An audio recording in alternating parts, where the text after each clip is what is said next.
Start then. I'd like to now call the June 2nd, 2020 Longmont City Council session. It's a regular session to order. Could we please start with a roll call? Of course. Mayor Bagley. I'm here.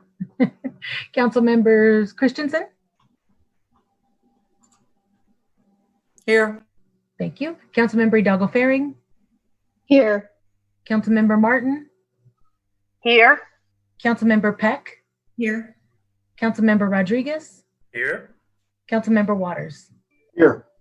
Mayor, you have a quorum. All right, great. Let's go ahead and say the pledge. My favorite part of the online web meetings. Councilmember Hidalgo Faring, do you want to start us off, please? Sure, I'll do it like with my class. Right hand over your heart. All right, good. Flag. Good. Ready? Begin. I pledge allegiance to the flag of the United States of America. and to the republic for which it stands, and one nation, under God, indivisible, liberty and justice for all. Mind my pauses. Well done. Well done. All right. Quick reminder by the chair. Anyone wishing to speak during first call, public invited to be heard. Item 7. We'll need to watch the live stream of the meeting. Instructions for how to call in to provide comment will be given during the meeting, which I have now lost, but anyway, and displayed on the screen at the appropriate times during the meeting. Comments are limited to 3 minutes per person, and each speaker will be asked to state their name and address for the record prior to proceeding with their comments. There are no approval of minutes. Do we have any agenda revisions or submission of documents? All right, good sign. City manager report. Let's move on to COVID-19 update and emergency items for consideration. Oh, sorry, Councilmember Hidalgo Faring. Trying to unmute myself. So actually I had Maria sent an email, and it was later this afternoon. So you may not have had an opportunity to see it, but I did want to bring forward a statement to receive approval and adoption in regard to what has been nation events that have hit our nation and our community as well. So I have a statement of solidarity in response to the killing of George Floyd and the protests that followed. So I would like to bring forward this statement for approval. Can I read it? You could, but what we'd like to do is put it on the next agenda, and then we'll go ahead and vote on it. Well, I would like to read it before we vote on it. That's fine. We can do that. Okay, so I will do that. So the recent killings of George Floyd, Ahmaud Arbery, and Breonna Taylor by police officers launching a nationwide movement of protests and sadly riots have weighed heavily in our hearts and minds.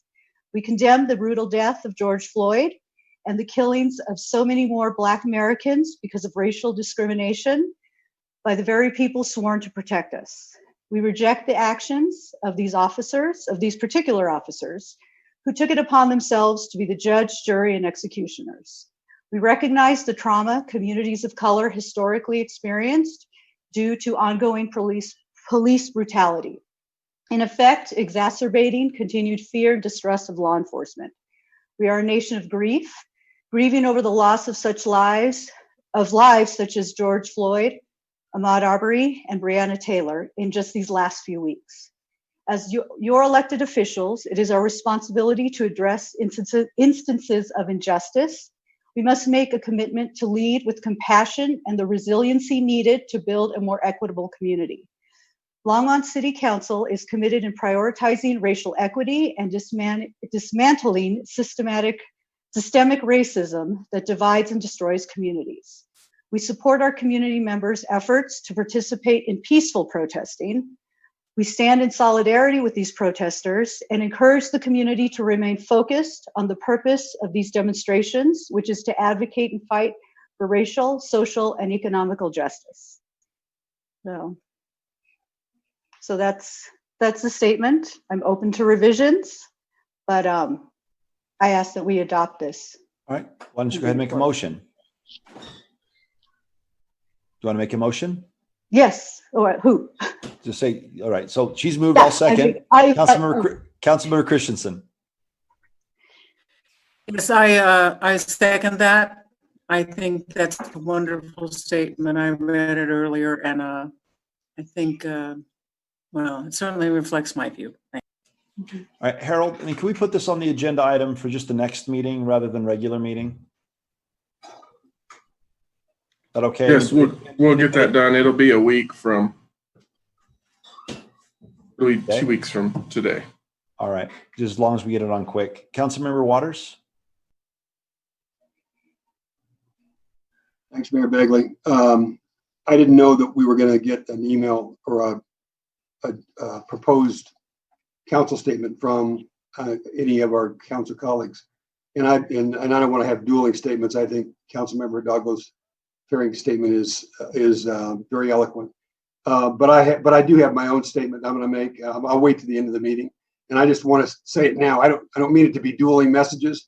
I just feel an obligation to not be a silent ally at this point in time. I'll wait to the end of the meeting, and I have no doubt I'll get behind the collective statement. But I feel an obligation to be clear with this community where I stand, and I'll choose to do that at the end of the meeting, just so everybody understands.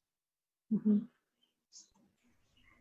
All right, thank you. Let's go ahead and vote. All in favor of placing Councilmember Hidalgo Faring's statement onto the next council meeting to be voted upon and accepted by council, say aye. Aye.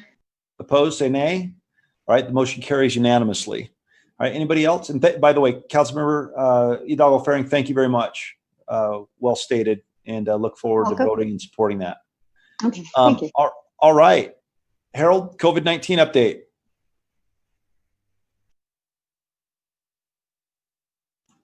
Unmute, Harold. Harold, unmute. Yep, wrong button. The city manager's comments are going to have 3 things tonight. First, council voted last week on changes regarding the housing authority, and I just wanted to let you know where we were on that. So the housing authority on Thursday did vote for me to be the executive board member. We've started working on that. Just to let you know, we placed Tracy DeFrancesco in the office, in the Housing Authority office, to work with Kathy and Karen. You may have remembered Tracy from the work that she's done on the mobile home program that we've had, and the work that she did in replacing mobile homes, not only through federal funds, but working actually with Eric, who's on tonight, in terms of undocumented individuals and making sure they had the same access to housing that others did who qualified for that. So we have a lot of I've worked directly with Tracy on that issue.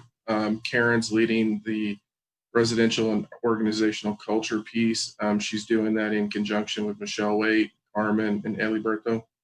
Kathy's taking the lead on financial development and the programs there. Just so you know, Friday I was there and met with as many of the office staff as I could, and then had to move back to the Civic Center to do our afternoon calls with the entire organization. I'm going to be spending more time there. Michelle, Carmen, and Karen they were at Aspen Meadows this afternoon. They've also been meeting with many of the managers of the facilities and having conversations as we continue digging into this situation. And we're going to be touching base later this week, so I can get briefed and we can move into the following steps. So I just wanted to let you know we've been actively engaged in different areas at the Housing Authority since you all voted on that last week. Second thing that I want to talk about is a short COVID-19 update today, because we also have Mike Butler here. I know there's been some questions that have come to council via emails, and I wanted Mike to touch on those. And so Mike will do most of the talking, and I may jump in for some commentary. But at least where we are today, you all may know that the governor has extended the safer at home orders for until the end of June. I think they call it now safer at home in the wide open spaces, Colorado, or something like that. Specifically, this had a lot to do with outdoor recreation and recreational activities. They are asking for feedback on guidance regarding swimming pools and team sports. And so I have staff working on that so we can send that into the state. Once those orders are issued, we're going to really need to look at the impacts to our facilities to determine what the next steps will look like. Specifically, we've talked to you all about our budget issues. So we're going to be evaluating really the numbers and what we're allowed to bring into facilities and what that looks like from a financial component, because we also have to be very mindful that we don't increase the budget deficit that we have once we have once we understand those orders and what that means. So we're going to be digging into it as we get more information. As you all know, the restaurant expansion process, we talked about what we were able to do internally. That seems to be going fairly well. I think we have 9 applicants that have come into the system. We have around 4 or 5 that are through the process, which is in the process is going pretty quickly in terms of that action. And it's really great to see. You can design these processes, and the test is how fast people go through them. I know Sandy was talking to me about some jurisdictions. They've been in there longer and haven't turned anything out. Kudos to Dawn, Michelle, Judge, legal, everybody that's in there in terms of pulling them in the process and pushing them out. So that seems to be going pretty well. We're still trying to understand how all these orders potentially impact the 4th of July fireworks, but we have gotten more clarity, and we know we're going to be canceling all other events through July, which does include Rhythm on the River and the 4th of July Longmont Symphony concert, just based on the amount of people that are coming into one location in the grouping. So I'm letting you all know that we're going to be getting that out to the community via press releases. And then we're also doing the same with other concerts that we have. And now, what I wanted to do is introduce Eric Ozimpa from the Community Foundation. He has a presentation for the council on the Strongmont Fund. And when we talk about everything that's going on, and I think no matter what it is, one of the things that always amazes me is how well Longmont can come together during times like this, and how well we work together. And what Eric's going to talk to you about is really a testament in terms of bringing folks from multiple organizations from throughout the community together to really work to benefit our business community and the grant processes that we were talking about. Eric, are you ready to go? I am, Harold. Thank you so much. Thank you to Mayor and Council for allowing me to present. Thank you very much, Don or Susan, for putting that up. I appreciate it very much. I just wanted to give a special acknowledgement to Susan and Don for actually helping get these meetings set up and helping me look a little bit better as far as getting the presentation up there. So regarding the Strongmont Fund, this is just a brief update that I want to provide you. And of course, you can ask any questions you want at any time, because that's our role at the Longmont Community Foundation. So if we can go to the next slide.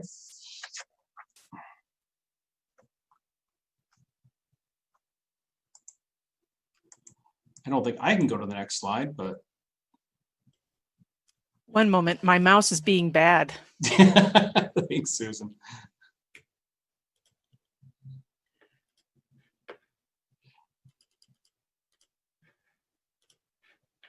Thank you very much. So just a brief recap about the Strongmont Fund. The city's economic partners formed the COVID-19 Business Response Fund with the goals of capital, communication, and education. And really where the Longmont community fits in is the capital piece, if you will. We are the partner to hold the grant funds, any private donations, and facilitate the Strongmont Fund granting process. The funds are comprised of city funds, DDA funds, and donations from the broader community. And I'm proud to say that currently we have about $275,000 in grant funds available that will cover quite a bit of, I shouldn't say cover quite a bit of need, because there's a ton of need out there, but I'm really thrilled with the amount that we've seen already and the generosity in our community so far. We go to the next slide.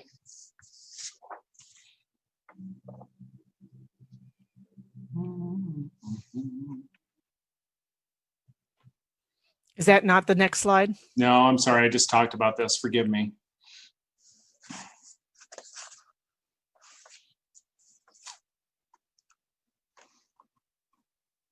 That should be slide 3.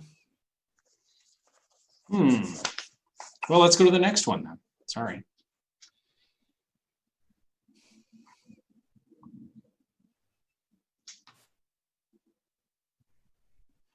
Is the screen not changing for you? No, It's not changing. Yeah. Oh, I'm on pause for some reason.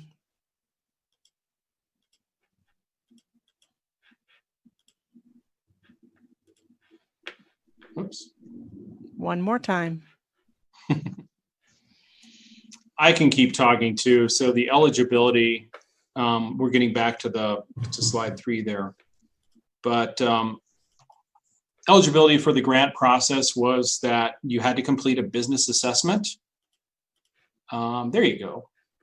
It had to be a non-home based business with a physical address within the city of Longmont, locally owned and operated, 25 or fewer full-time equivalent FTE employees in an operation since January 1st, 2020 or before.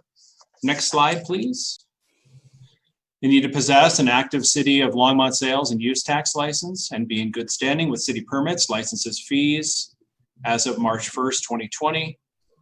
Experience closure, dramatic reduction in operation or loss of revenue due to public orders related to the COVID-19 public health crisis.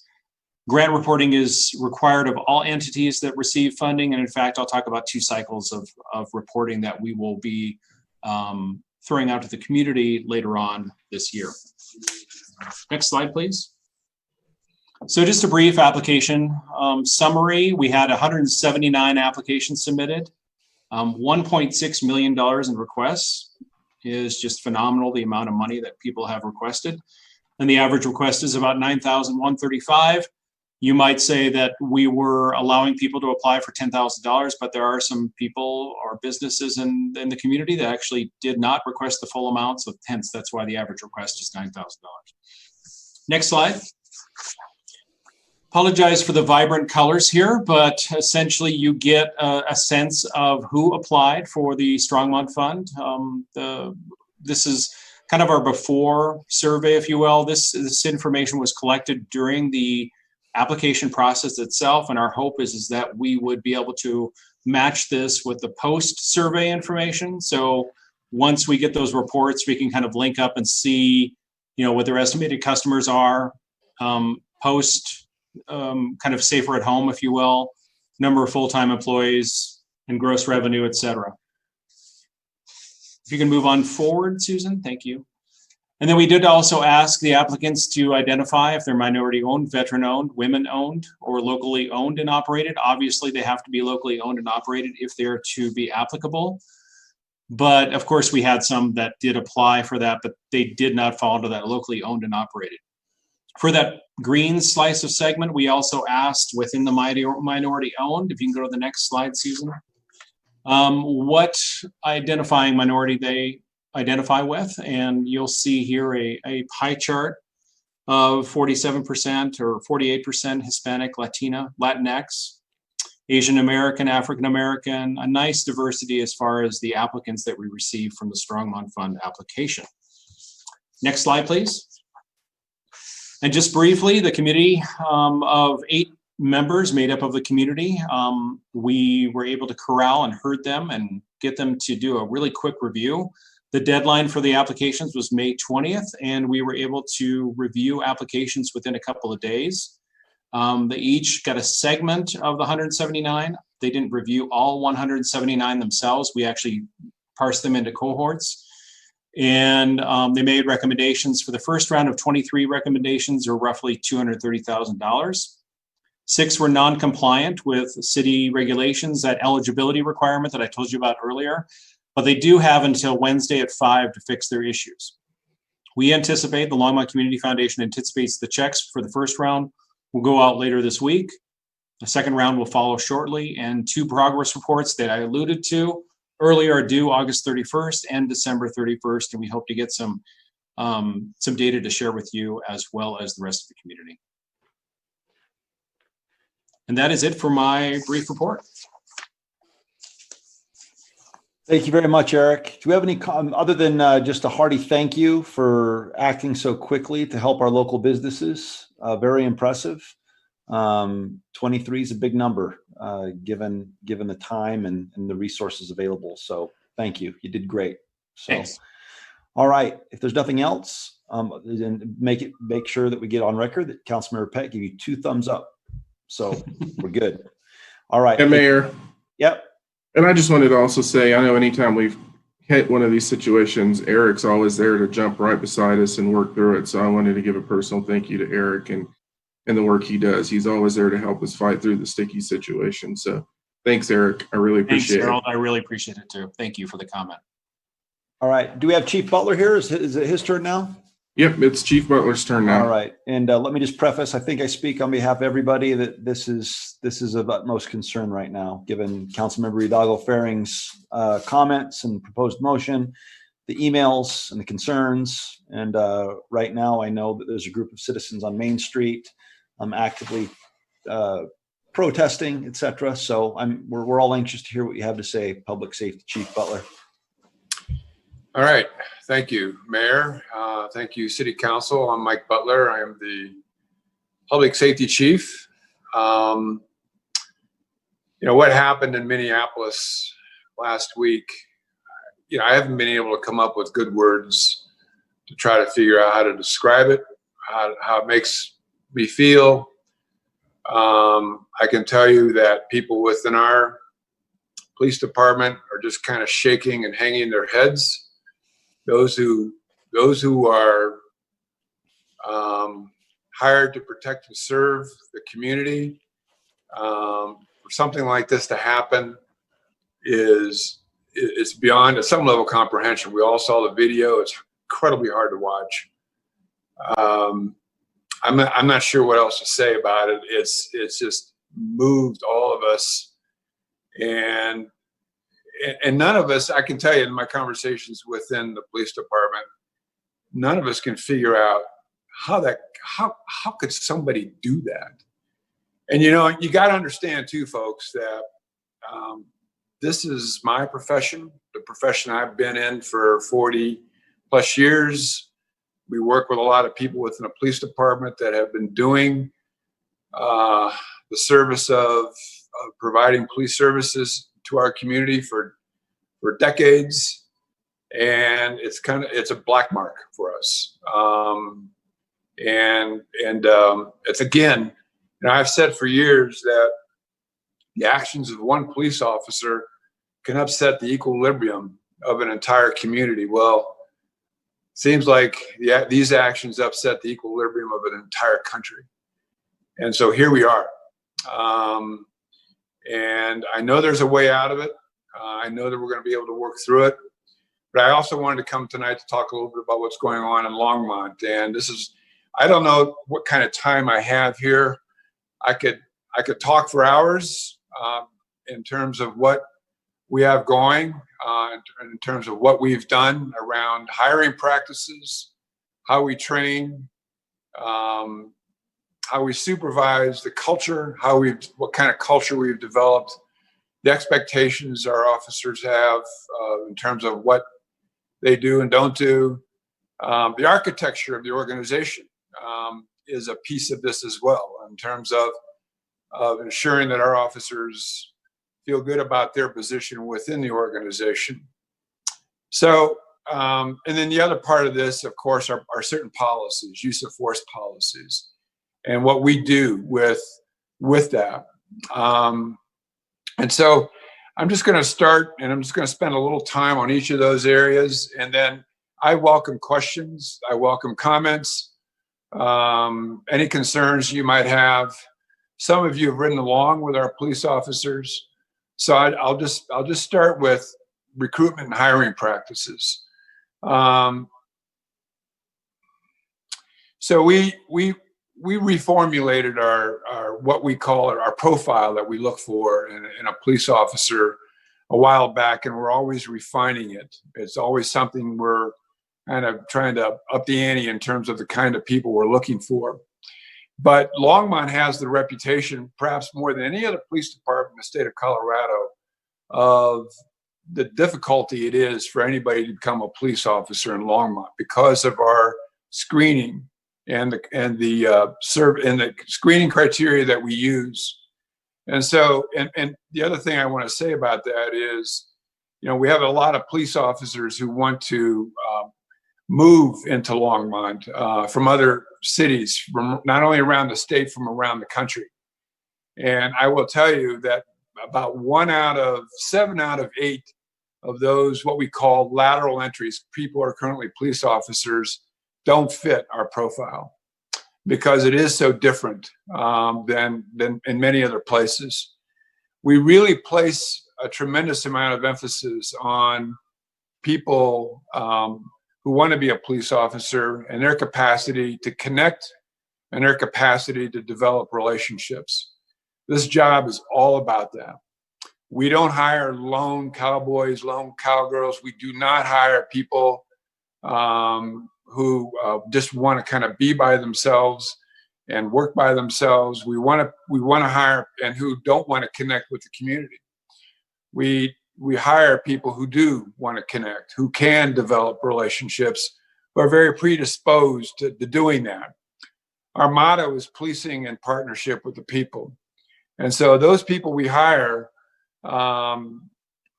we want them to be able to work in partnership with the people. And the way they do their work, the way a police officer does their work, is that they are assigned specific areas of the community, and that assignment lasts for a while. And their responsibility is to develop relationships with whatever exists in their community, whether it's businesses, whether it's neighborhoods, whether it's churches, schools, whatever that might look like. And so that is their role, and that's somewhat of their assignment. And so we're very, very particular about who we bring on. And by the way, we have citizens who participate in our hiring processes. We even have high school students that sit on our hiring panels to determine whether or not the person that they see as a high school person, if they want that person as a police officer. And so the other part of this that some of you might know about is that just about everything that we do within the police department, there's people from the community involved, whether it's strategic planning, whether it's hiring, promotions, transfers to other assignments, all kinds of different kinds of work that they're doing. They've been involved in our strategic planning process. One of our strategic planning processes included over 1,000 people. The vast majority of them were from our community. And it took about 18 months to do that process. And so we wanted who we were, how we are, and what we do and how we do it to be a reflection of the voice of people in this community. And so we spent a considerable amount of time making sure that people's voices within this community count in terms of who we are and what we do and how we do it. And they are constantly working right next to us on an ongoing basis. I know I've talked to council before about that level of transparency. They're always walking the hallways. They're always working with us in some form or fashion. And so that's a big piece for us. The other thing that in terms of their involvement, and I think you're all aware, is that we have a citizen review panel. Any allegation of misconduct that comes through that is investigated by our professional standards unit is reviewed by 5 community members. And those community members are selected by the city manager. I have nothing to do with that. And so those 5 community members make recommendations regarding the fairness, the objectivity, thoroughness, completeness of an investigation. Then they also make recommendations in terms of, should the case be sustained? Is there enough evidence to show that the officer is responsible for that misconduct? Or should it be not sustained or unfounded or exonerated? And so our citizens have quite a bit of input into who we are, again, and what we do. But our hiring practices are critically important. The other thing I want to say about that is that we do a tremendous amount of research and background investigation to determine if any of our applicants have ever used violence, an ounce of violence, to try to solve a problem. And if they have, they're rejected. They're immediately rejected. The other thing that I want to say is that the average age of the person we hire is somewhere between 30 and 32 years of age as a police officer. And so they're not people just right out of college. They have life experience. They've had other jobs. We've hired school teachers. We've hired ministers. We've hired social workers. And so those are the kinds of folks that we tend to that gravitate towards the application process in Longmont. And so, but if there is any kind of violence in their background, we reject them. And so that is very, very clear for us.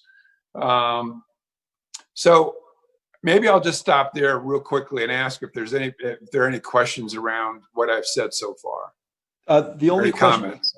First of all, Chief, the question, had you not said what you said, was going to be, one, what are we going to do to assure that, what changes will we make to make sure that the George Floyd situation does not happen here? And two, if the answer is nothing, what have we done to make sure it doesn't happen? So thank you very much. But I did get we got some emails today asking where can they find the information on the Citizens Review Panel? Is that online somewhere? Well, I don't know if it's online, but if you want to refer those folks to me, I can make sure they get a copy of that information. You can refer them to Dawn and Michelle, because I know when we did the recruiting the last time, they put that notice out. Could you email it to me? Because rather than if you give we'll it to me, we'll have Dawn and Michelle send it out to you. We'll email it to the entire council. Great, Dr. Waters. No, I was just signaling we would all like that, and here it's on. We all want it. We all want it. Yeah. Councilmember Hidalgo Faring. I have this. It's the summary of your the diversion program summary. And one of the things, and I did respond to a constituent who asked, what are we doing? I know in our own personal experience, the core team had actually helped with an incident with my son who's diagnosed autism. And it was a game changer for him. And I had the opportunity to share that. I do not throw comments out lightly in regards to justice and racial equity, unless I truly believe in the work that they're doing. And I truly believe in the work and that you're doing with GRIP, with our students who are at risk for gang, with our students who are at risk with mental health and disabilities, and how the police interact with them. We've had, even though they've been very strained in instances with my son, we've had very positive interactions with law enforcement in helping talk him off the ledge and help us get the resources we need. So I truly thank you, and I would really like if you could explain more about those. Sure, I will. Those are programs, go ahead. Polly has a.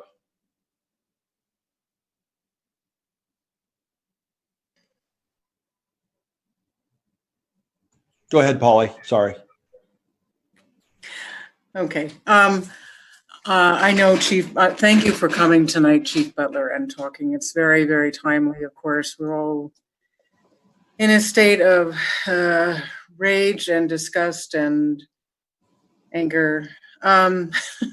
So it's very good to, I've lived many different places, and I've experienced a few different police departments. And I know that we have a good police department in contrast to some that I've experienced. And I just wanted to, I know you could talk about this forever, but I just wanted to point out that Longmont is really unique in that we have, the police department has started the Angel Initiative, which helps get people off of drugs. It started the Restorative Justice, which works with the court system to make sure that teenagers who make a mistake don't get stuck in the justice system and in just going to jail and ruining their lives. They get a chance to rethink it and make things right. I know that you have people who come around with you who, when you realize there's a mental health issue, you have somebody there who comes with you That's incredibly helpful. You have a homeless team who works with people who are homeless, who try to get them to the right resources. And you really, I know you've worked on opioids since I mentioned that to you years ago, and you were already on it. And you've done work with not hiring people, as you say, who already have problems and making them part of the police force.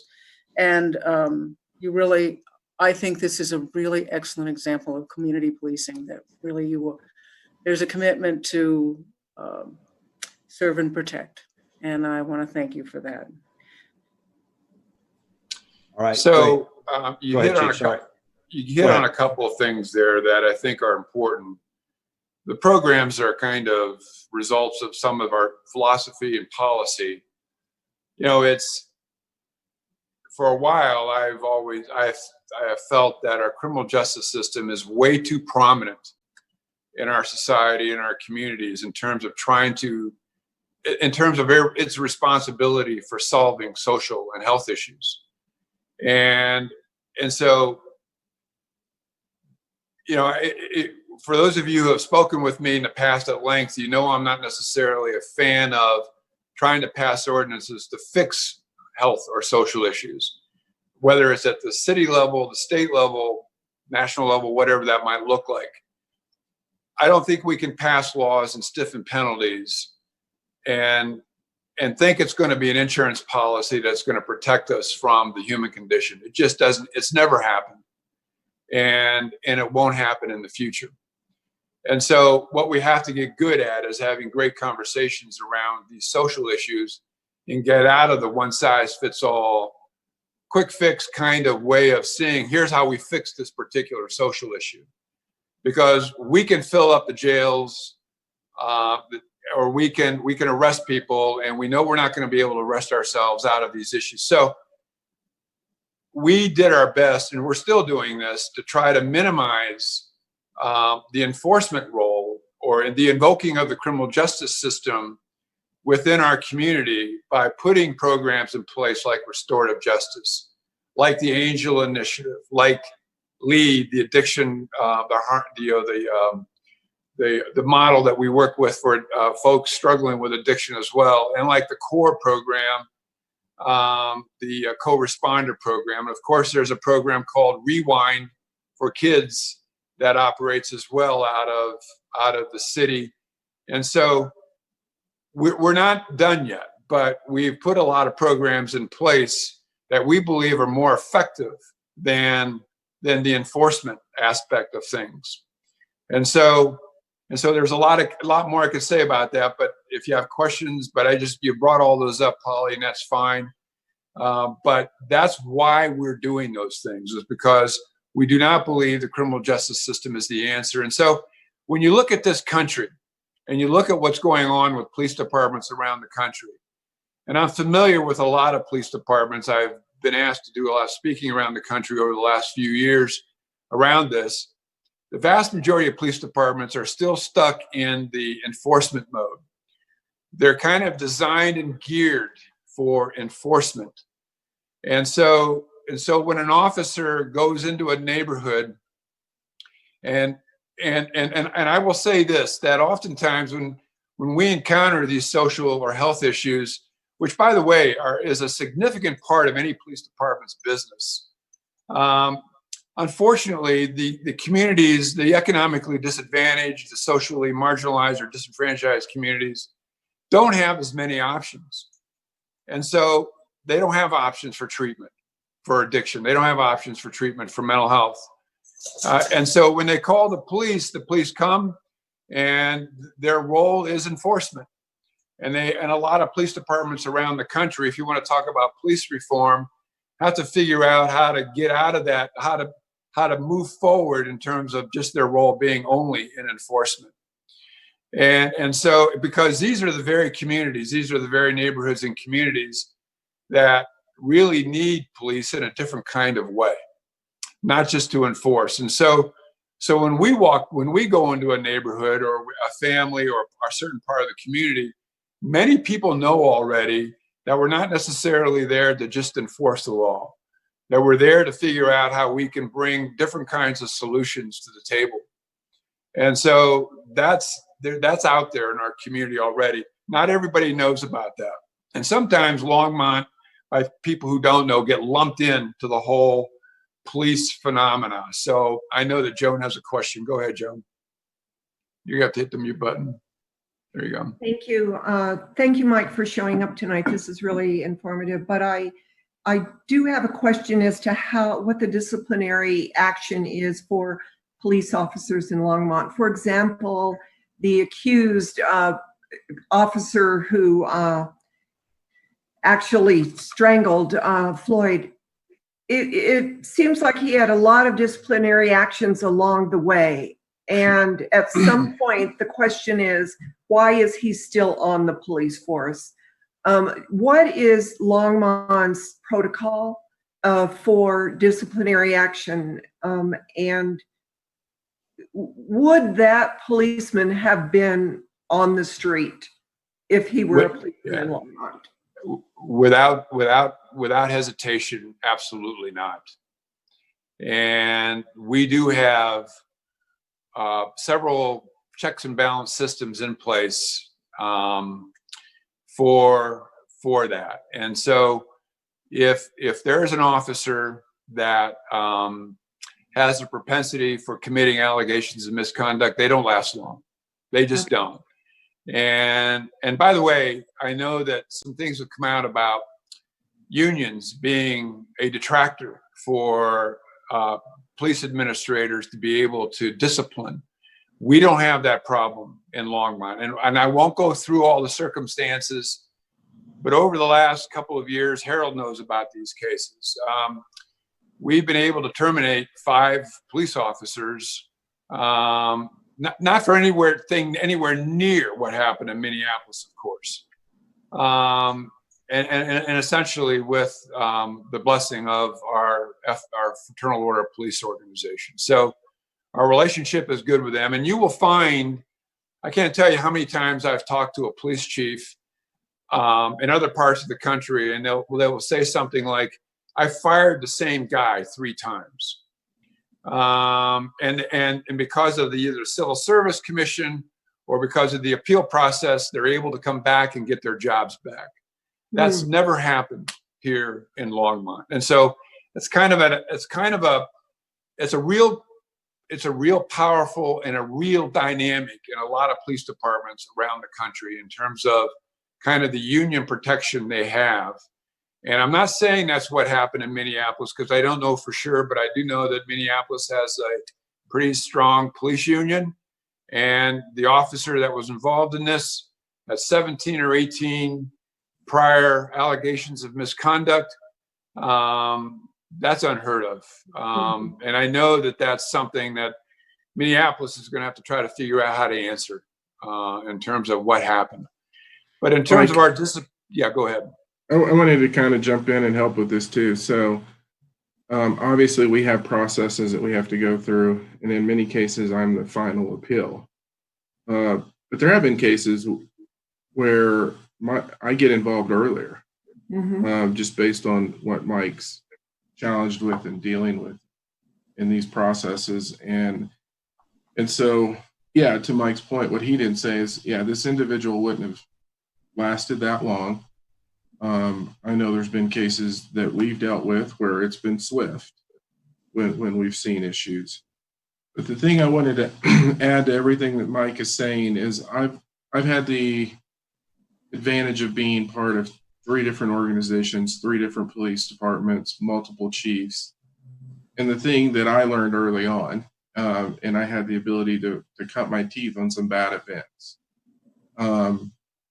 Departments don't get this way overnight. This occurs over long periods of time, and it's really embedded within the culture of the department and how they approach and deal with people. And there are things that Mike and I talk about on a regular basis. One of those things is use of force. And the reason why, and Mike knows this, the reason why I'm always asking him about those questions is because what I've learned is that is a good early warning system based on the experience that I've had in terms of, are you seeing shifts and are you seeing departments approach things in different ways? And I will tell you, what I see based on our numbers versus what I've seen in other places and what my colleagues have seen, it's drastically different in terms of use of force. But we pay particular attention to that, and it's embedded in things that you may think are that people may think are simple, but it's, when do you have a high-speed chase? You know, we have rules about when and how we do that, and it's as simple as some of those directives that really start setting the base of the culture in terms of how you deal with this. And those are the things that I try to watch out for in our conversations. And it's different here. I've said it. I've said many times, the way we approach things it's different. Do we always hit a home run and knock it out of the park? No, we obviously know from a couple of years ago, we make mistakes, but I think the difference is we own those mistakes and we try to make improvements as we're moving forward. But I wanted to give some perspectives to Mike's answers in the sense that we do have ongoing conversations about this so that we can see if things are changing. So we monitor, adding, building onto that, we monitor every single one of our officers' use of force. If someone uses force within our department, there's multiple layers of review, including my office. And every officer knows that that is going to be reviewed. And now you throw in, every one of our officers now wears a body-worn camera. It's so easy to go back to that camera to see what happened. And does the report that the officer write kind of line up with what we see in the video? While we didn't necessarily need those, the body-worn camera does serve as another check and balance and for other purposes as well in terms of use of force. I know Marcia has a question.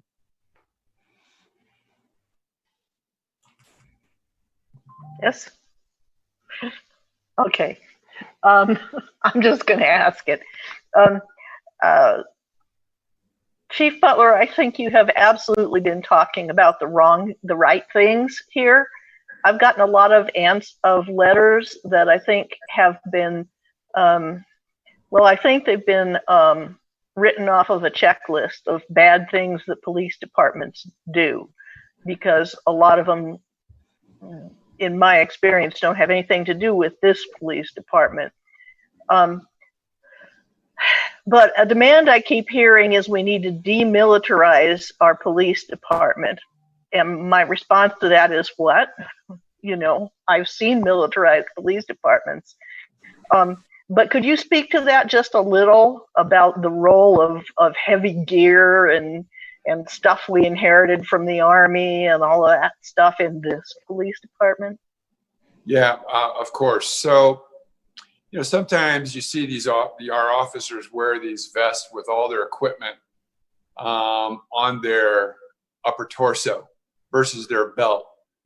And one of the things that people don't know is that they do that to save their backs.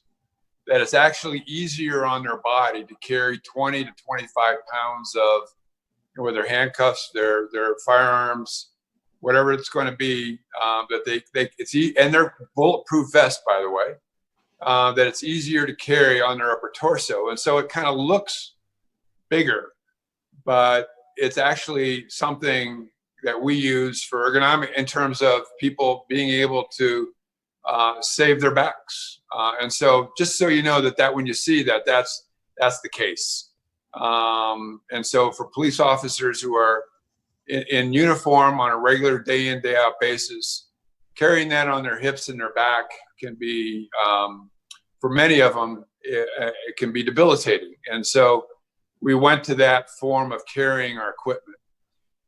We have very little military equipment in Longmont. We do have a mobile command center that we use. That's a big RV looking vehicle, but it's not a military vehicle. And so I understand that sense of demilitarization, the look that it might have. At one point years ago, our officers were all wearing kind of fatigue, Army fatigues. They're not wearing those uniforms anymore. We've changed a lot of that up, and so while sometimes the look of a police officer in a uniform can make them look like someone who's in the military, we don't act like the military. And what we do in the community is much different than what, of course, the military would do. So we've done what we think we need to do to sort of demilitarize. And in fact, we never got that kind of military orientation to a great degree anyway. And so that's not who we are. That's not what we do or how we do it. And so, but occasionally I have to talk about SWAT. And I know that that's something that people see as an aggressive kind of police tactic. Well, our team, what it's about is it's a safety measure. We have a team that works well together, and what I can't discount, what none of us can discount, are the circumstances that police encounter with people who are carrying weapons, and sometimes very powerful weapons, and are very aggressive with us in that regard. And so our goal when we do activate our SWAT team is to ensure the safety of everybody, the safety of our officers, the safety of the person that might be aggressive towards us, the safety of any hostage, the safety of people in the community. And I will tell you, in the years I've been here, our special weapons and tactical team have never had to shoot anybody. And so even though they have these kinds of, they have this equipment and tools they've never used any kind of lethal force. And I think that's a testament to the great teamwork and to the great skills that they have. And so this is a tough area, and especially in today's environment, to talk about, because sometimes people want your police departments to be, they want them to look the other way sometimes. And sometimes we can't. And well, we can't ever look the other way. But so we have to activate certain kinds of tools and equipment in order to get the job done as safely as possible. So that's the best answer I have for you, Marcia, on that one. I think that's a good answer. Thank you. All Tim. right. Tim. Go ahead, Tim. Thanks, Mayor Bagley. Mike, thanks. I had my thanks to you for spending your time with us this evening. And more importantly, the thanks to you for literally a lifetime of service in this field and to this community. And I hope the whole world is listening to this conversation, actually, and what policing should look like in communities across the country. So it would be helpful for me and maybe others to have, I have two questions. The first one is helpful for me and others to have some idea of the variety and the number of complaints that you or Harold and the review board deal with during the course of the year, right? Is that a big number, small number? What does that look like? First question. Second question, since you're about to turn the page and move into the next chapter of your life, it'd be helpful to know for council members, I think, at least for me, what are you going to leave in the letter to your successor? What are the areas of greatest potential for growth or improvement? Given all the good work that's going on, it ain't perfect. And if I know you, there's not a doubt in my mind, you're going to leave some recommendations in the areas that we need to focus and where we have the greatest potential to improve. I'd be curious what those are. Yeah, first question, Tim, numbers of cases. I'm happy to say that we don't get a lot of citizen complaints. We just don't. And by the way, we set up a process years ago. It's called SOMOS. And SOMOS means we are in Spanish. And Latino leaders and staff from police set this up so that people could actually go to people, like if they wanted to file a complaint against anyone in the police, they could go to someone like Carmen Ramirez, or they could go to El Comité, or they could go to the R Center, or they could go to St. John's Church.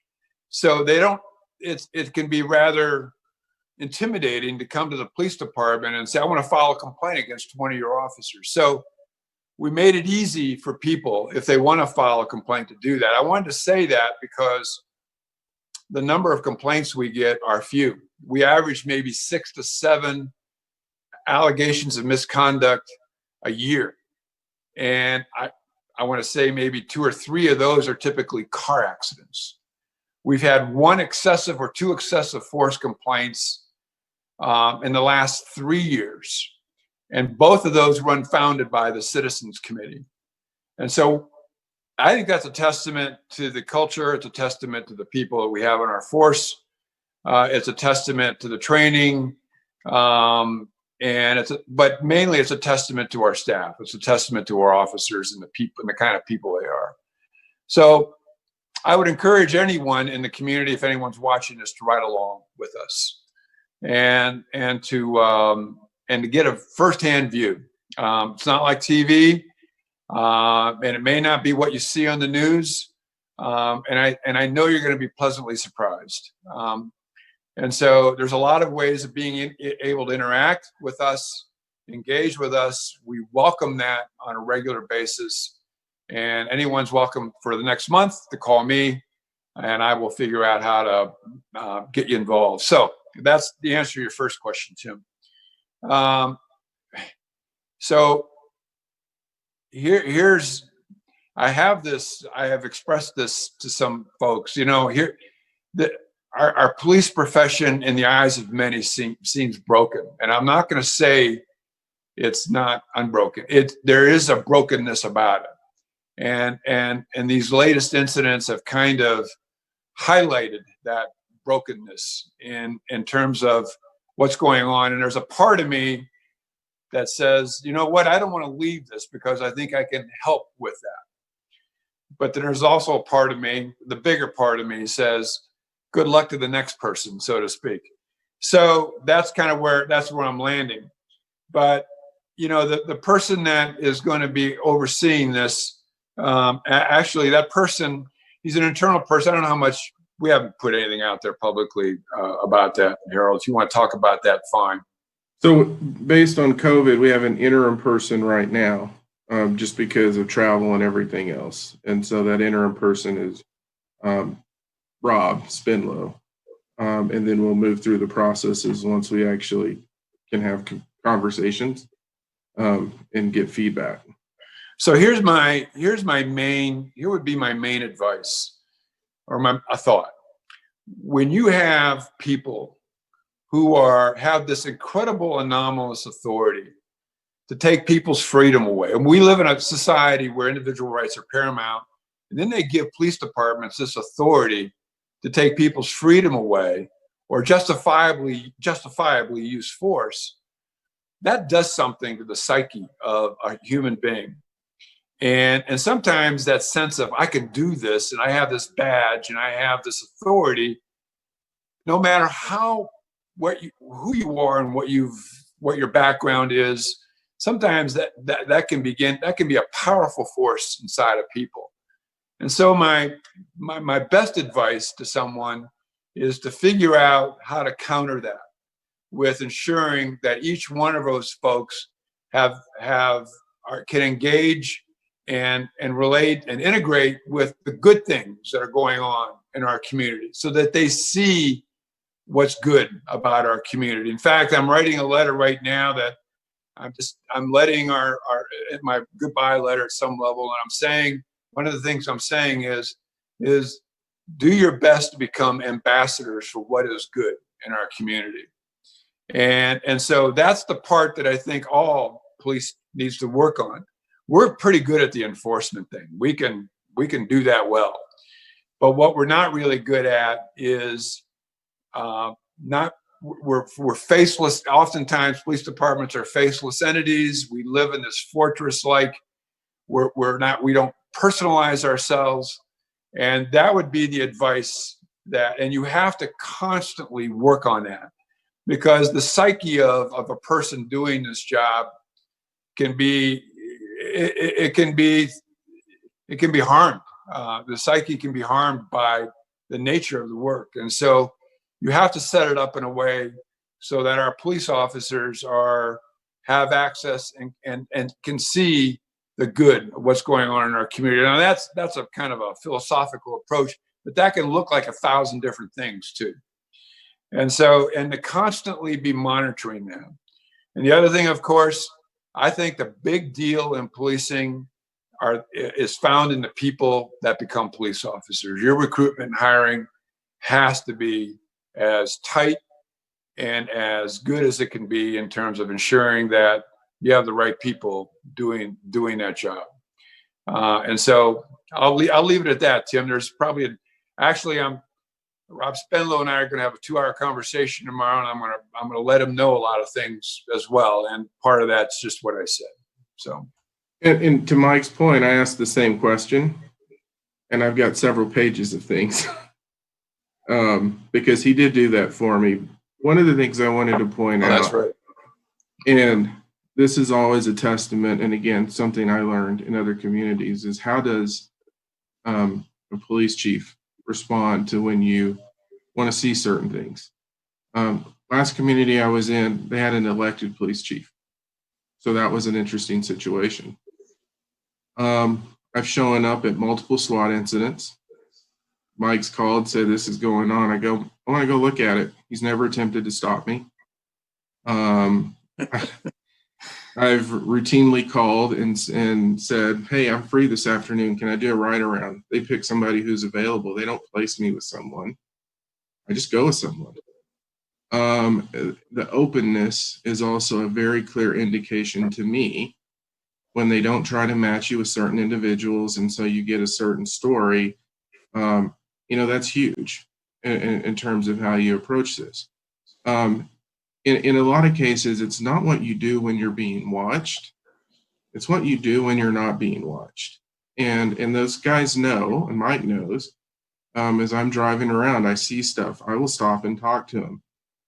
And the example I will give you of what really happens. One Sunday morning, I was going to get breakfast. And one of my favorite places is just down the street from where I live, in where the old Kmart used to be. And there was an individual in the parking lot that was creating havoc. And police officer showed up, watched it, picked up my breakfast, drove around, came back, watched it. Another officer showed up. They were there 45 minutes just talking to the individual. They didn't have a clue that I was sitting there watching it. They didn't know anyone else was watching it. And for me, I think I called Mike and said, I just wanted to let you know what I just saw. Again, it's not what you do when you know the city manager's with you or he's there. It's what you do when I'm in a parking lot and you don't know that I'm there. And that was for me one of those moments where you just go, they get it. And it was neat to see them just having the conversation. And at the end of the day, everyone walked away. I don't think they got within 2 feet of the individual. And that was good to see, because that's the culture that he's trying to build, or that he's been working to build, and we've got to continue. Again, we both said we don't do it right all the time, but I will tell you, Mike owns it. Can I just kind of reinforce what you said, Harold, at the beginning of that you've received a couple of pages of thoughts from Mike. Mike's going to spend time with his successor, or at least the interim, tomorrow. I think part of the reason for my question, that not that I'm not curious about the direct answer, but the community, I think, also needs to know that Mike Butler recognizes it's not perfect. There's growth to do. There's work that still has to be done. As far as this department's come, there's always going to be opportunities for improvement, and that's what it sounds like Mike suggested to you. That's what's important to me. Yep. All right, Councilmember Peck. So I just want to say that the fact that we don't have very many resident complaints is a testament to Mike Butler and the way you manage the organization and the standard that you set. So I don't think you're replaceable, but we can try. Can we clone you? Thank you very much for all of your effort.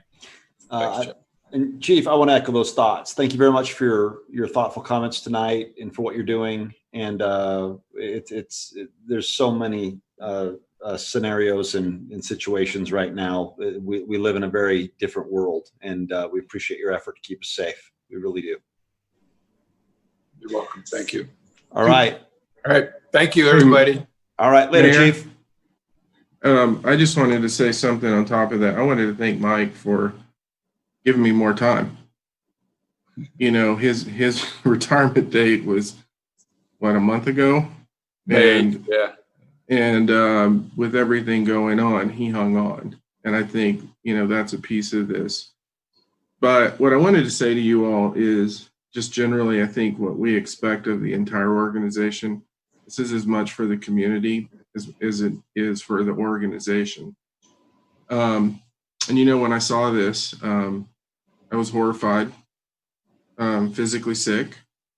It was criminal. The other officers were complicit, and those are pretty direct words.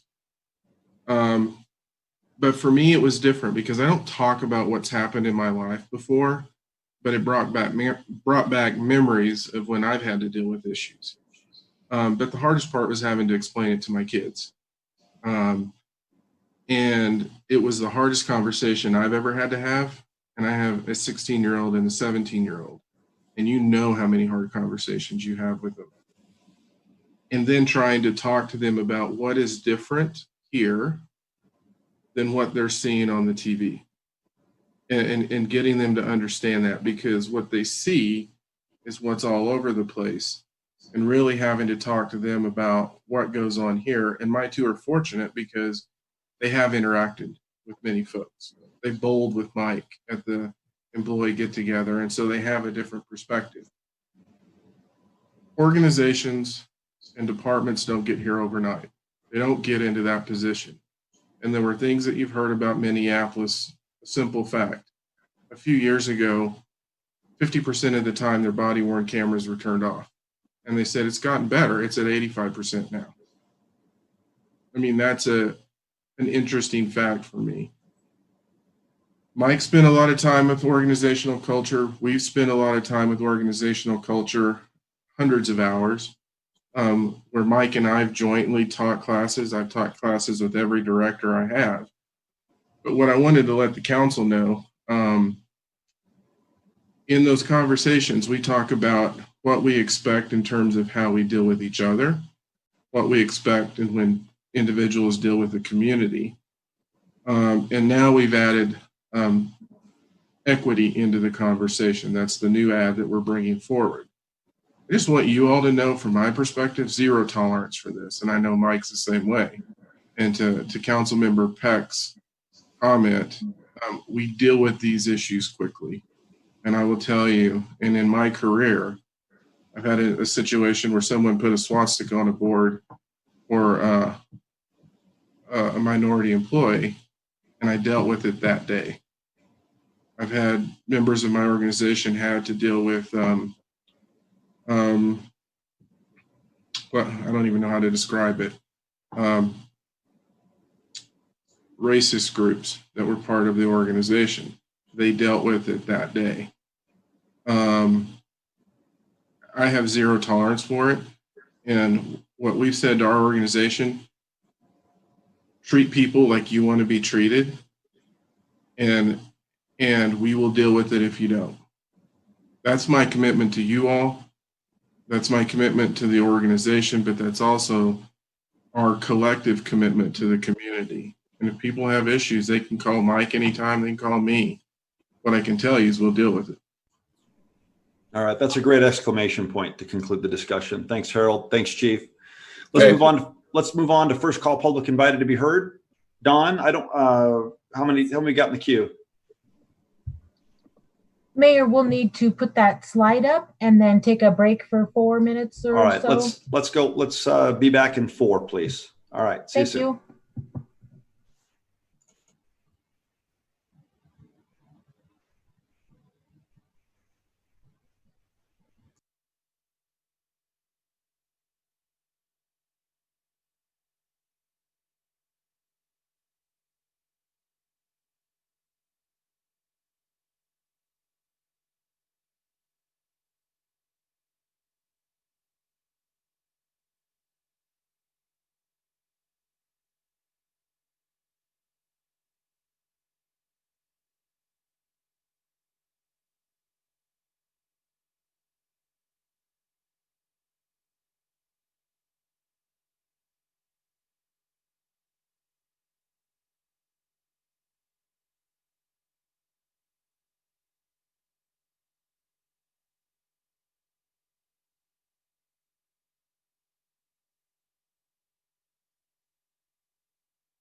Thanks, Doc. If everybody can hear me, let's get back to our computers and move on to first call, public invited to be heard. Don, how many folks are in the queue?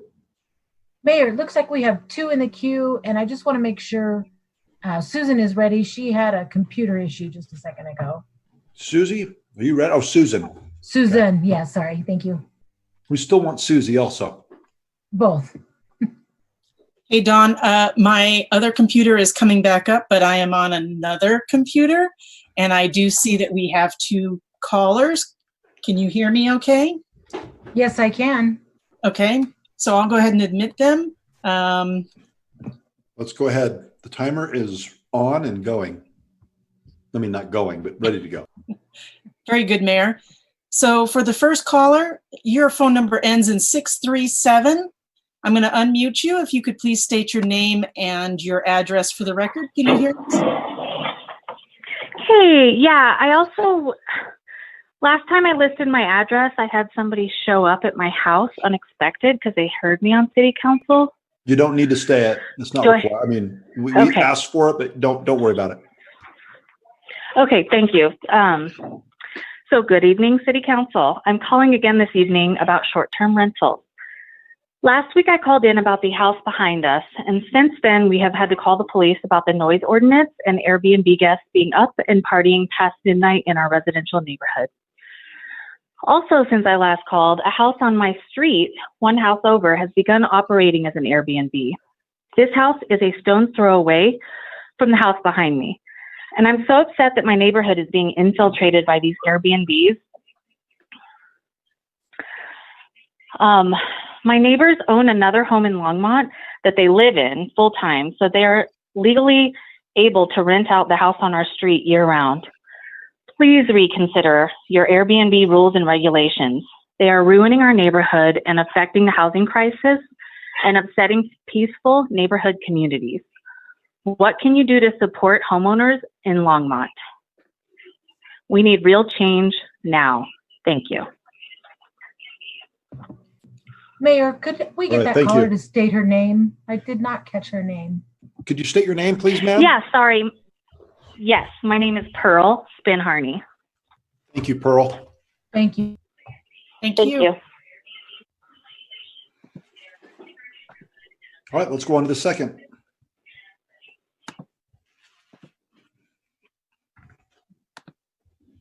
One moment. Our next caller, your phone number ends in 820.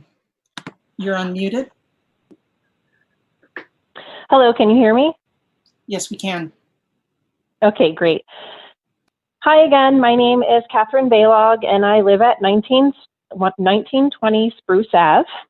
Last week I called in about the house behind me, 1883 Arapahoe, which is the short-term rental Airbnb that sits in my backyard.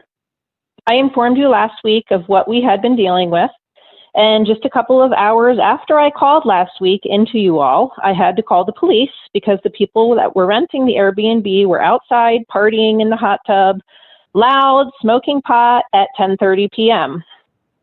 I also texted the owner of the house at that time to ask him to please ask his guests to not be out there. The noise ordinance starts at 10 p.m.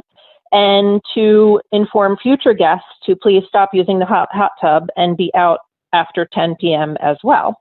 And I got no response from him. I again had to call the police at midnight on the same night because the loud partying in the hot tub and smoking pot did not stop. Even after the police were called and they came the first time, they had to come a second time. Again, City Council, I would like for you all to revisit the Airbnb short-term rental laws in the city of Longmont. My neighbors and I do not think it's fair that we have to put up with a hotel with different guests every single week partying on vacation in our backyards. What can you do to help us with this situation? Do we have to have different partiers on vacation every week in our backyards? Please help us by revisiting the Airbnb short-term rental laws in the city. Thank you. Thank you. All right, thank you. Is there anyone else in the queue? No, Mayor, there is not. All right, then let's move on to the consent agenda, an introduction and reading by title, first reading of ordinances. Could you please read those, Don? You bet. Mayor, item 8A is appoint and reappoint Affordable Housing Technical Review Group members for 2020. And 8B is authorize mayor to sign a letter to the Regional Transportation District regarding the retention of Fast Track's internal savings account dollars to unfinished Fast Track's corridors. All right, do we have a motion? All right, Councilmember Peck. Actually, I would like to pull the letter. Was that B? That's fine. I'll go ahead and move item 8A, appoint and reappoint Affordable Housing Technical Review Group. Do I have a second? Second it. All right, it's been moved by me and seconded by Councilmember Peck. All in favor of 8A, say aye. Aye. Aye. Opposed, say nay. All right, passes by majority vote. Councilmember Peck. Yes.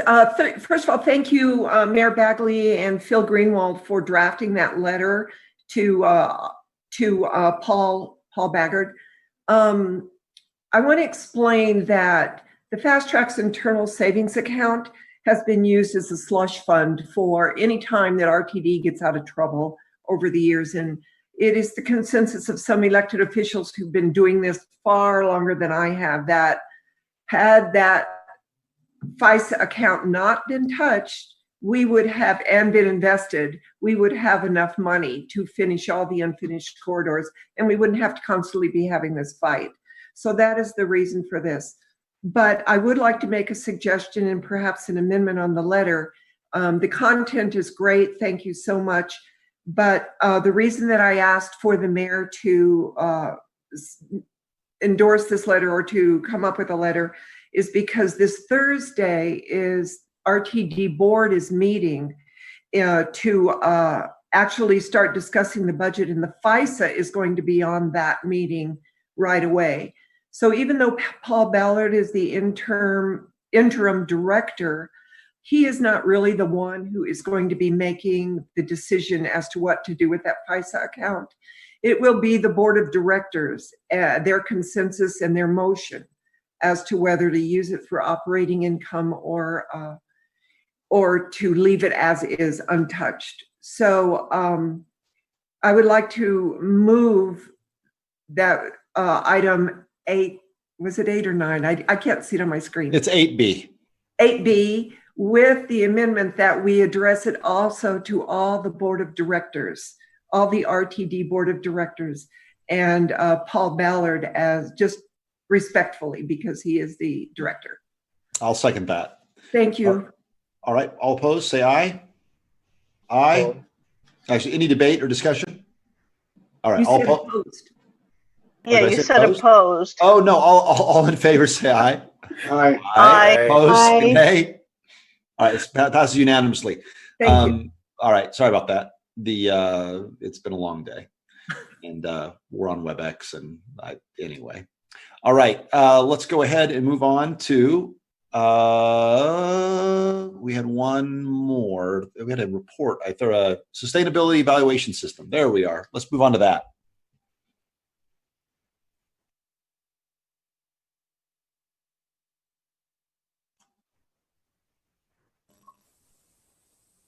Good evening, Mayor.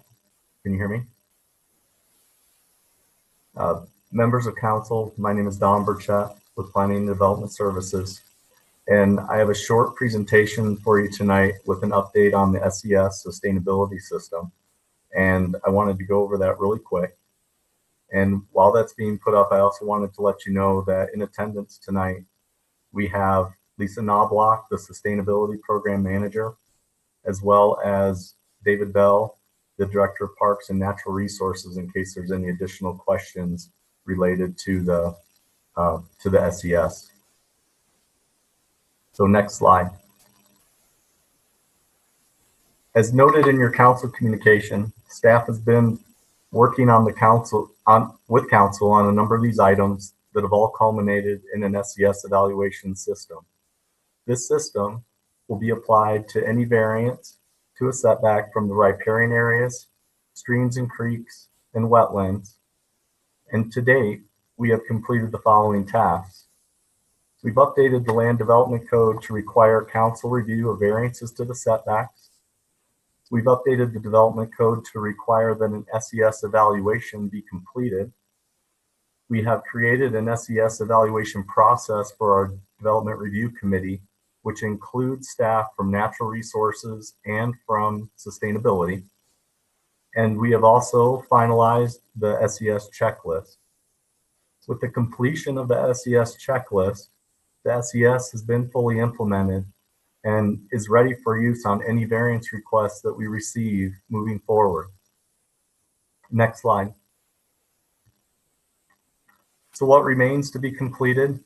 Based on council's past direction, we have a third set of code revisions that we need to process and bring forward.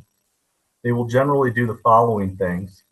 First is that they will add some water bodies that to the riparian setback requirements for 150-foot setback from those. The areas that we are looking at would include portions of what's called the slough, which is Spring Gulch number 1, Spring Gulch number 2, Dry Creek number 1, and Likens Gulch. The second amendment that we're seeking is with the code revisions, is to implement the recommendations in Appendix A of the Wildlife Management Plan update. As you may recall, Appendix A of the Wildlife Management Plan recommended that the development code be updated and have updates completed to sections 15.05020 and 030. And those are related to the protection of rivers and streams and habitat and species protection. Next slide. So finally, what are our next steps? Currently, staff is finalizing the revisions to the Land Development Code, specifically those that were referenced on the previous slide related to adding those water bodies and making the revisions to the Land Development Code that were recommended in Appendix A. That's currently undergoing a staff and legal final review that we hope to have completed here relatively soon. With that in mind, our goal per council direction, as we understand it, is that you would then look at any proposed revisions to the development code at a study session, and we are currently trying to make a July meeting for that discussion. That's where City Council would be updated on the changes that we're proposing to make and be able to give us any additional direction that you may need in order for us to achieve your goals. If the direction that we get from council does not require many changes or revisions to the document, we are currently shooting for an August 1st reading then of the ordinance for those amendments. And Mayor, that concludes my presentation. And if the council has any questions or things that they'd like to ask us or direction, we would take that at this time. I don't have any questions other than just saying thank you. Dr. Waters? Thanks, Mayor Bagley. Thanks, Don. Don, what you didn't, in the materials we got from Don a few hours before the meeting, we received from Don the slide presentation, the deck you just did, but the last slide in that deck you didn't present in your presentation. It lays out SES 1.0, 2.0, 3.0. That slide.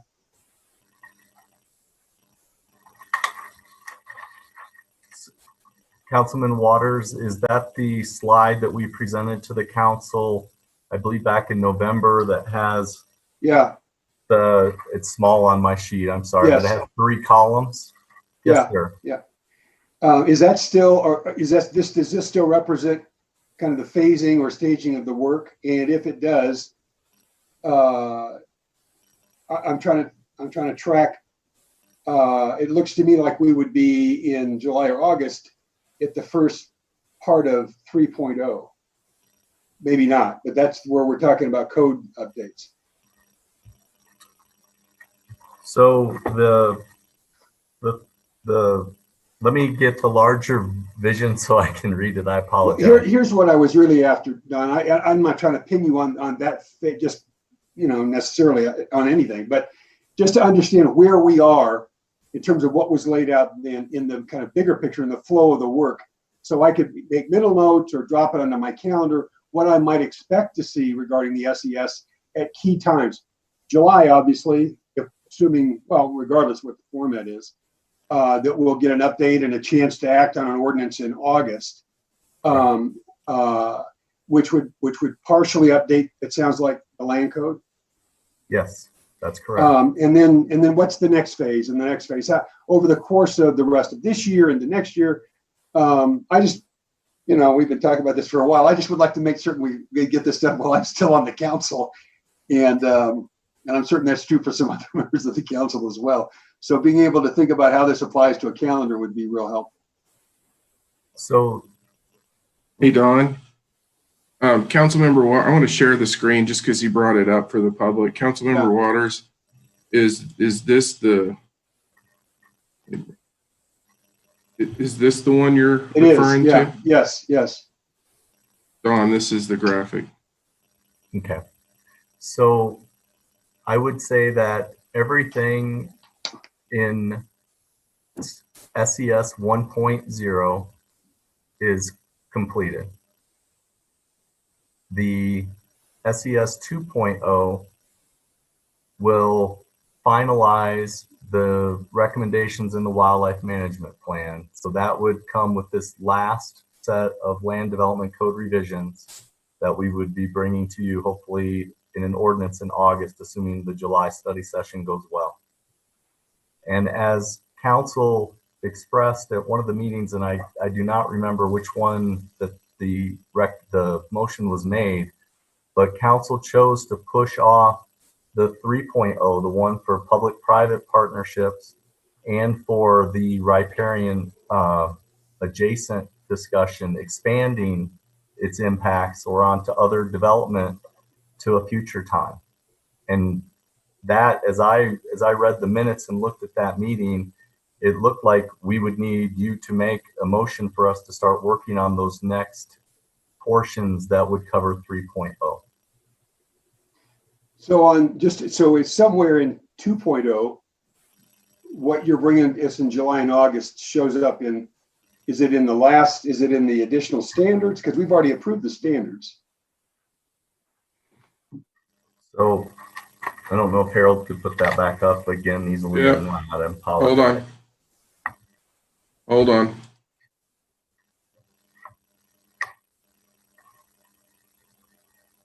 Because we went through the additional waterways, the riparian discussion. Step 2 is, I think, what you're referring to, Don, when we looked at the red, yellow, and green areas, and how this applies and when it applies, and I think that was in number 2 in 2.0. I think that was that, and that's what we decided to wait on. And maybe this is just old enough that it doesn't represent what the kind of current flow is. That's what I was just trying to track. Yeah, so the only thing that is still to be done is step 4 under 2.0, the additional standards. So the additional standards are the items that were recommended in Appendix A of the Wildlife Management Plan update, specific code revisions to those 2 sections that I talked about. Okay. And that's the last step. And we've been working on those since November. And with everything that's happened, this is just where we're at. Yeah, okay. But we're finalizing those to get those up to you here in July at a study session. So we can wrap that up and then at the right time talk about the broader implications, the other legs of the stool, how to think about the yellow and red areas in the waterways, all the rest of it. Yes. All right, thanks. I'm good. All right. Thank you, Don. We appreciate that, and we look forward to the next step. All right. Appreciate it, Mayor. Thank you, Council. All right. Let's move on to final call, public invited to be heard. Let's take 2 minutes and put that up on the screen and see if anybody calls in. We won't take a break because if we just sit here patiently for 2 minutes, I suspect no one will call in and we'll be done. Whereas if we take a break, it'll take 10 minutes and we'll be here longer.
All right, is there anybody in the queue?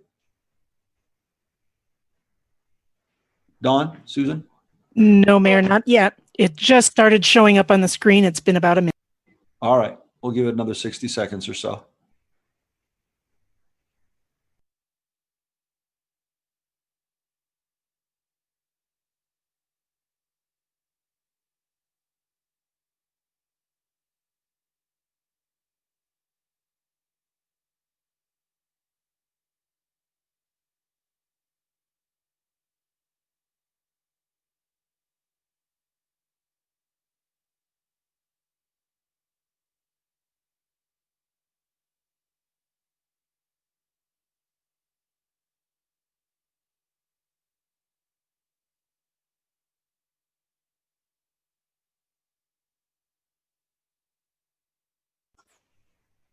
All right, is there anybody in the queue?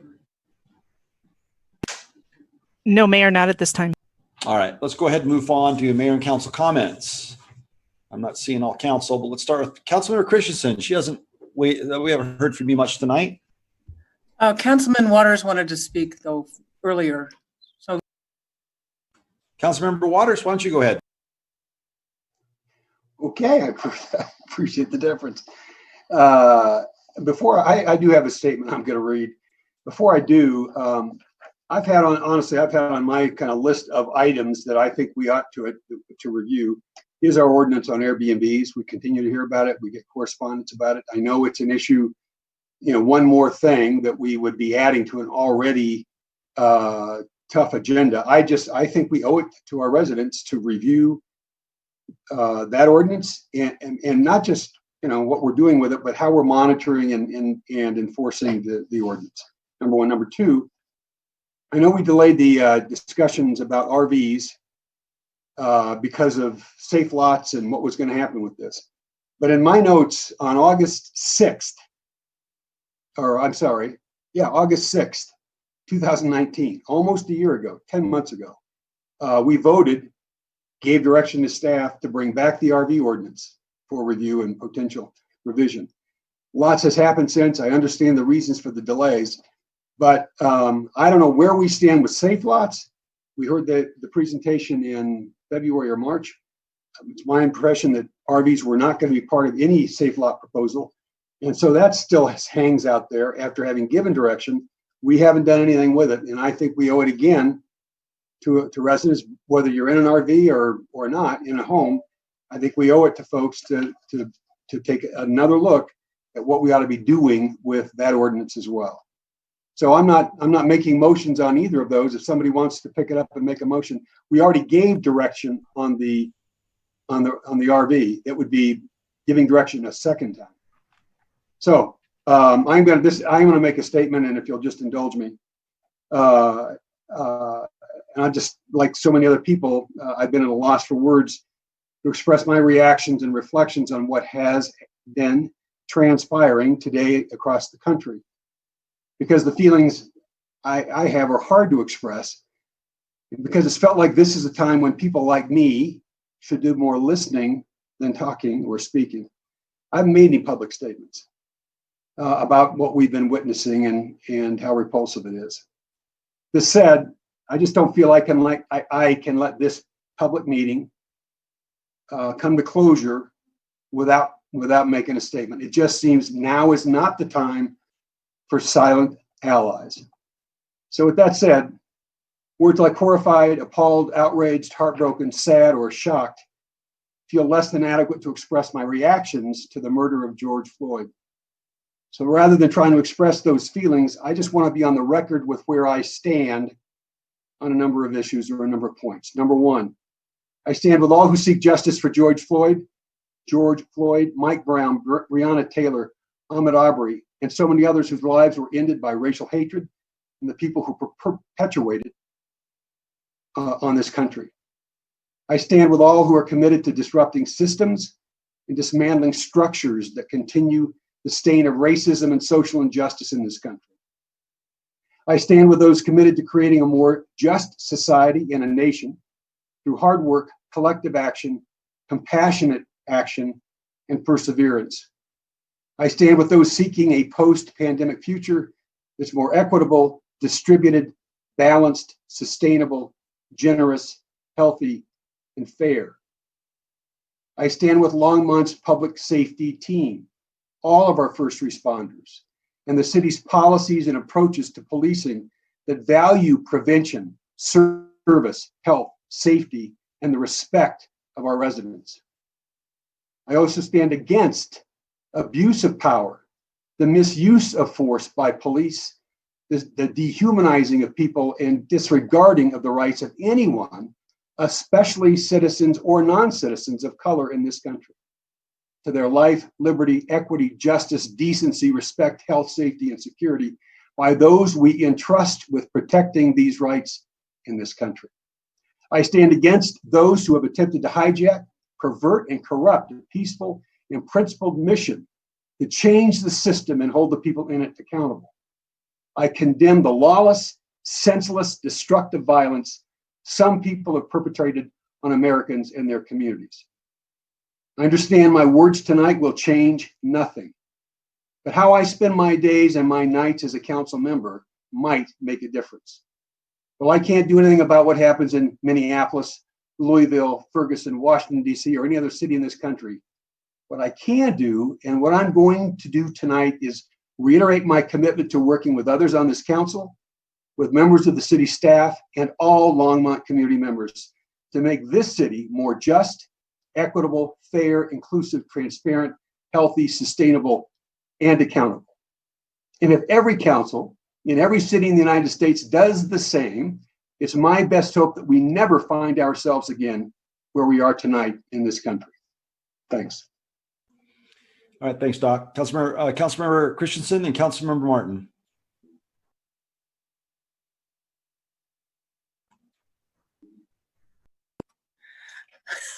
Sorry.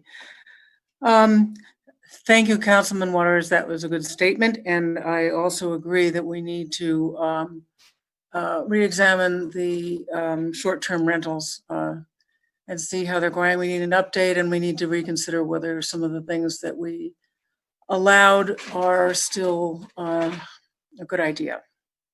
I do think that I thank Councilwoman Hidalgo Faring for her wonderful statement. I think it's incumbent upon everyone to speak up about this everywhere they can. And I think most of us know that policemen have a difficult job. They see and deal with things that would make most of us, that would cripple most of us, but they do it anyway. We know it's hard, but you still have to be a good man. You still, and a good woman. As Sheriff Swanson said from Genesee, California, who marched with the protesters and threw down his baton. He said, "When this happens, it makes all the hard work that we have done absolutely useless. We have spent so much time trying to build trust with the community. And you can't have a police system or anything, any kind of civilization without trust. And so then when you spread the seeds of distrust like this, not just distrust, but they murdered this man. They murdered him. And Chief Butler has spent many, many years building trust in this community. Remember, 2 Latino men in the 70s were killed on Main Street, were shot to death by a police officer. And instead of exploding, the Latino community came together with the help of Mr. Navarro and Marta Moreno and Dan Benavides and a number of other leaders in the community to build something to fight back and give people a way to complain. But all that gets undermined when you have people who so shockingly abuse their power that they consider it their privilege to have life and death control over other people. We can't condone this. We can't allow this to happen. The first time I ever saw hatred I was a little girl and I saw a little girl, maybe a few years older than me, walking up the steps to go to school. And she was Black. She was very nicely dressed, much better than I ever dressed. But there were all these adults screaming at her and screaming hatred. It was unbelievable to me. And my parents explained that to me, but she was protected by police officers. The police officers in a lot of these towns now are not protecting them, and our president doesn't want them to protect them. He wants them to attack the protesters. This is not going to make things better. When you have people like Sheriff Swanson from Genesee and the Denver police officer and many other police sheriffs walk with and talk with protesters, that's the beginning of changing things and making things better. When you have an attitude that people must be dominated and must be put down and that's exactly the problem. So I applaud all the people, all the police officers, and all the peaceful protesters who are working hard to change things. We must change things in this country or we cannot go forward. Councilmember Martin? Thank you, Mayor Bagley. I'll be brief because it's been my night to have my thunder stolen by other council members.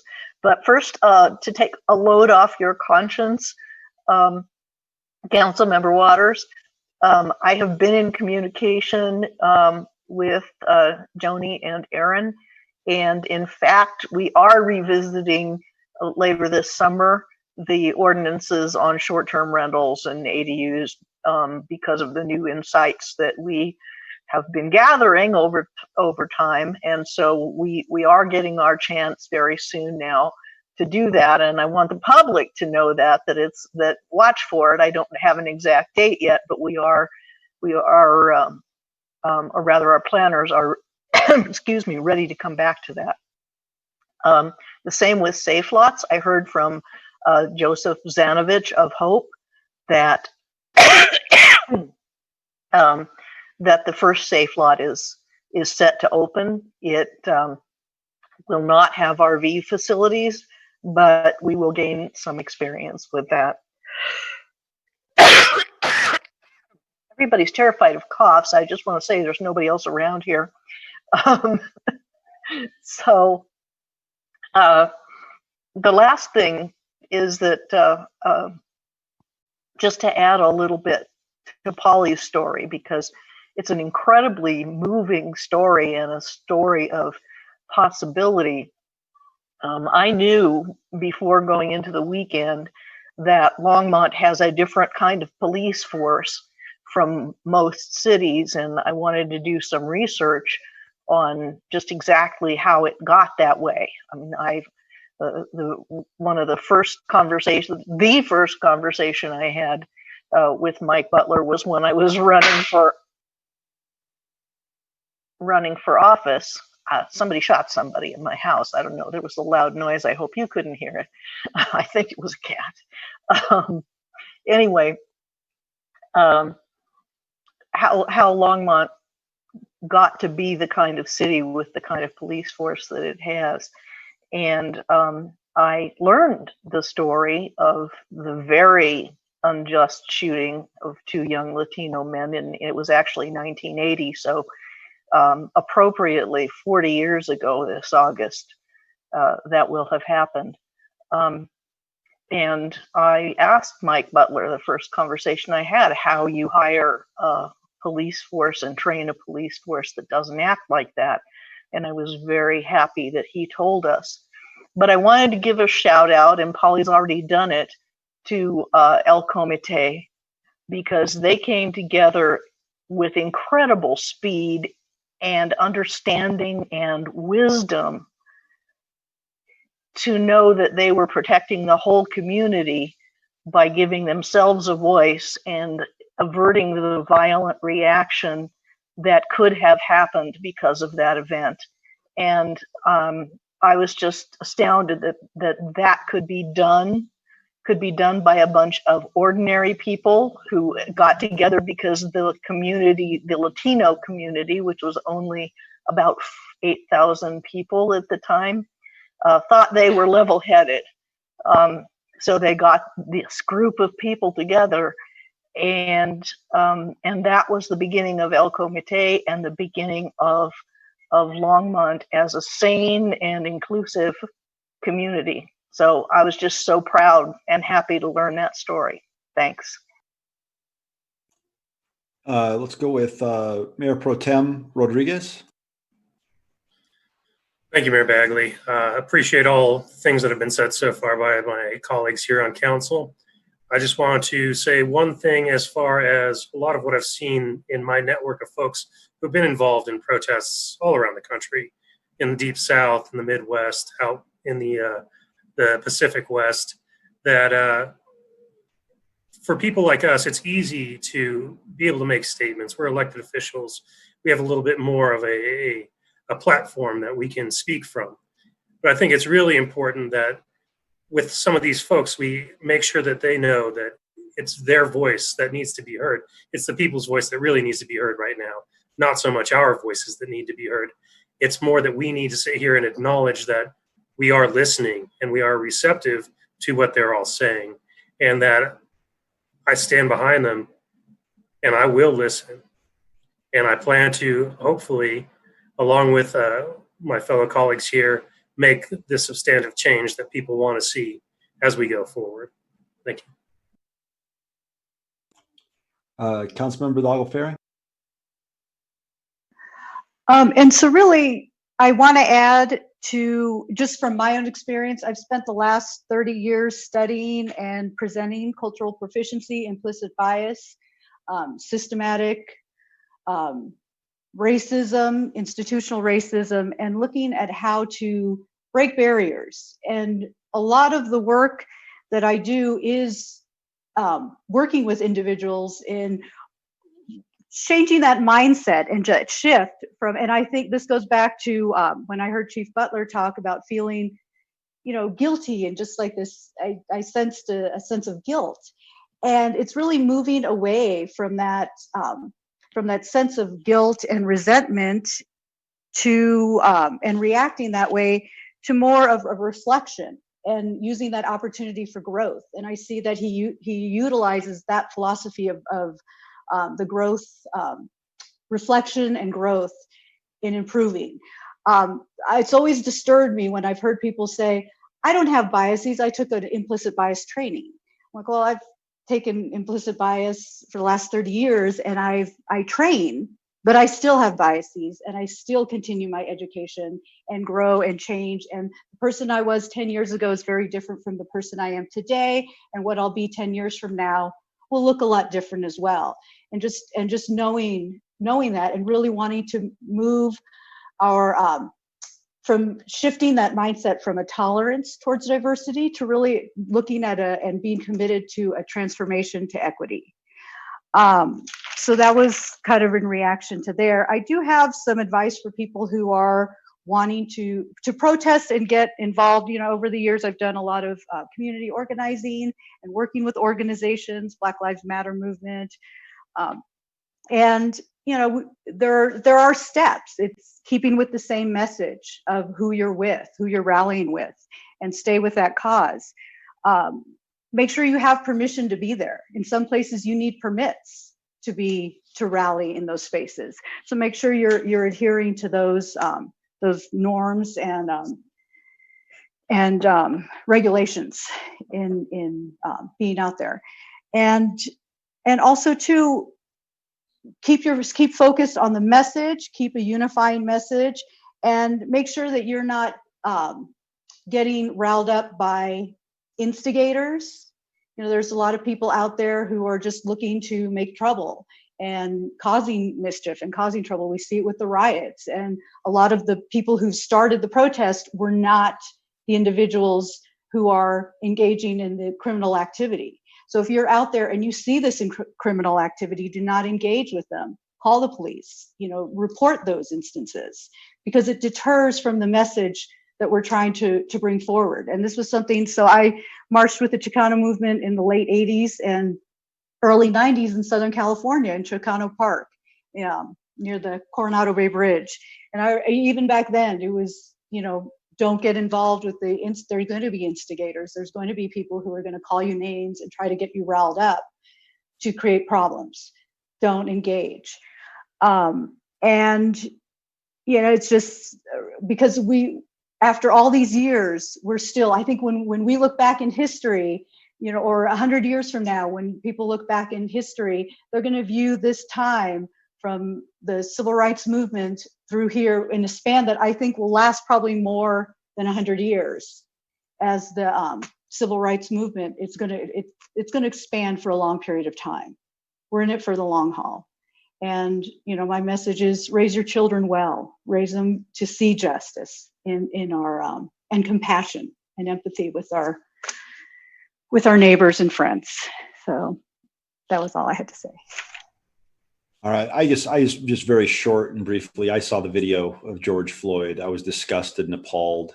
And the one thing that I keep thinking to myself is, as a society, what do you do to change the hearts of evil men, people who hate? And Martin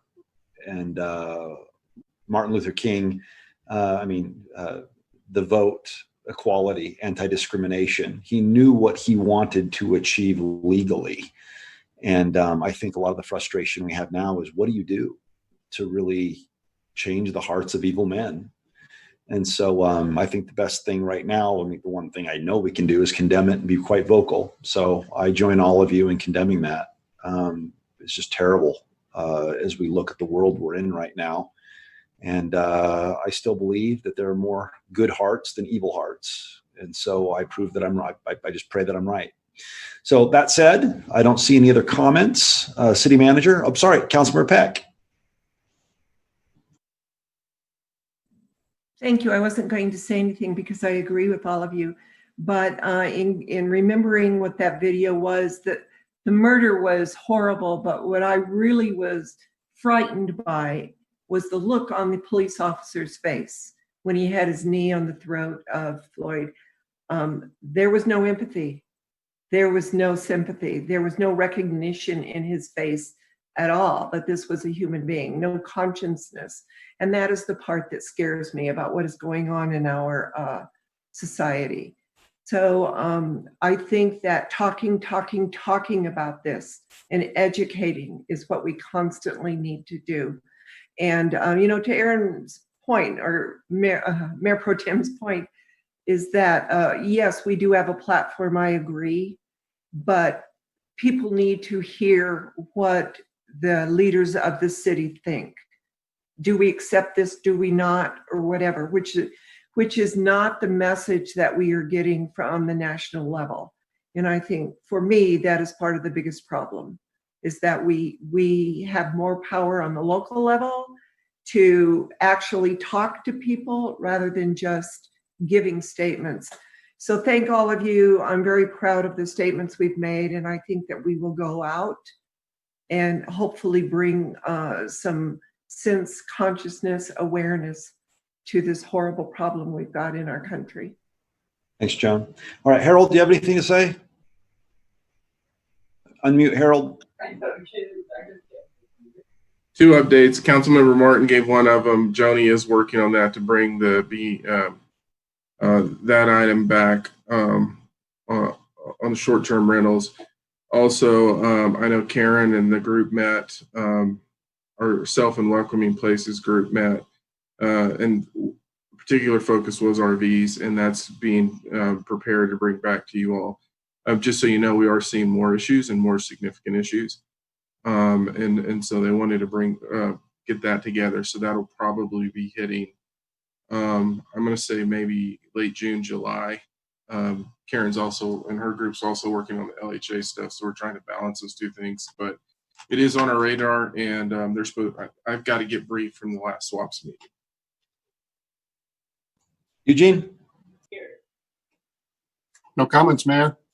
Awesome. Do we have a consensus motion to adjourn? Anyone opposed to adjourning? So moved. All right, I'm going to go ahead and assume that's the consensus vote unless I hear objection. All right, we are adjourned. Thank you, everybody. See you soon.